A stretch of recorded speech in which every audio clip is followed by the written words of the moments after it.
Untuk mengetahui informasi mengenai pemindahan Eliezer kembali ke Rutan Bareskrim, sudah ada jurnalis Kompas TV, Abel Insani di Gedung Bareskrim Jakarta. Abel, LPSK menilai ada potensi ancaman keselamatan bagi Richard Eliezer di Lapas Salemba. Lalu bagaimana kronologi potensi ancaman yang terjadi di Lapas Salemba sehingga akhirnya Eliezer kini kembali ke Rutan Bareskrim?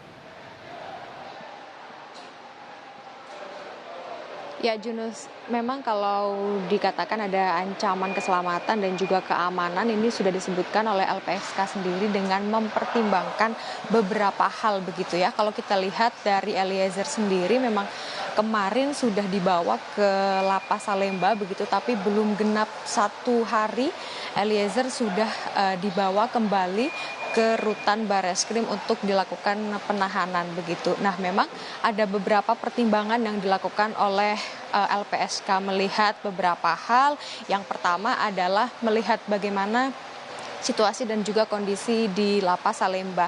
Kalau LPSK sendiri menilai untuk Lapas Salemba sendiri lebih banyak penghuninya begitu daripada Rutan Bareskrim. Nah, ini dianggap oleh LPSK ada ancaman-ancaman yang bisa saja terjadi kapan saja, sehingga dari LPSK sendiri merekomendasikan atau meminta kembali agar Richard Eliezer bisa dilakukan masa penahanan di Rutan Bareskrim kembali begitu. Lalu yang kedua ada lebih mudah begitu untuk LPSK bisa melakukan pengawasan dan juga perlindungan kepada Richard Eliezer sebagai justice kolaborator. Dan yang lainnya adalah di Rutan Bareskrim ini dipandang bisa mendekatkan Richard Eliezer dengan instansi asalnya. Melihat saat ini Eliezer melakukan masa tahanan di Rutan Bareskrim dan statusnya masih menjadi anggota Polri, meskipun pada saat ini Eliezer sedang dilakukan demosi begitu ya selama 1 tahun.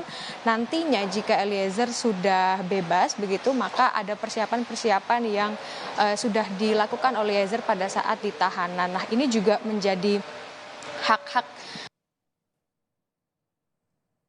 di LPSK untuk pemenuhan hak-hak Eliezer sebagai pidana sekaligus juga sebagai justice kolaborator, hak-hak dasar yang meliputi keamanan, lalu juga untuk rohaniawan itu juga dicoba untuk diusahakan oleh LPSK agar bisa didapatkan oleh Richard Eliezer. Memang kalau kita mundur sedikit, Juno dan juga saudara, kemarin dari Eliezer sudah dipindahkan ke Lapas Salemba begitu. Ini juga sesuai dengan rekomendasi dari LPSK yang sudah berkoordinasi begitu dengan Dijenpas dan juga Kejaksaan Negeri Jakarta Selatan.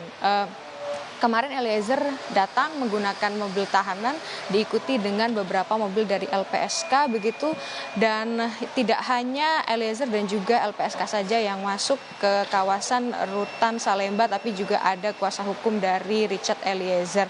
Setelah datang memang untuk awak media tidak diperkenankan masuk, tapi pada malam hari atau sekitar sore hari dari Richard Eliezer dipindahkan kembali ke Rutan Bareskrim. Memang sebenarnya untuk pemindahan Eliezer atau eksekusi Eliezer mulai dari Rutan Bareskrim ke Rutan Salemba ini sebenarnya prosesnya ini tidak hanya 1 hari saja, melainkan sudah dimulai pada hari Jumat 24 Februari yang lalu. Ini mengurus berkas-berkas, administrasi, registrasi dan segala macamnya begitu. Tapi eksekusi bisa dilakukan pada hari Senin kemarin, dan setelah hal tersebut dilakukan, ternyata dari LPSK merekomendasikan kembali sesuai dengan koordinasi dengan Dijenpas dan juga dengan Kejaksaan Negeri Jakarta Selatan untuk mengembalikan Eliezer ke Rutan Bareskrim Polri. Juno. Baik, adanya dugaan ancaman terkait dengan overkapasitas di Lapas Salemba dan menjadi alasan dan rekomendasi dari LPSK untuk mengembalikan Richard Eliezer untuk ditahan di Rutan Bareskrim. Terima kasih rekan Abel Insani dari Bareskrim Mabes Polri.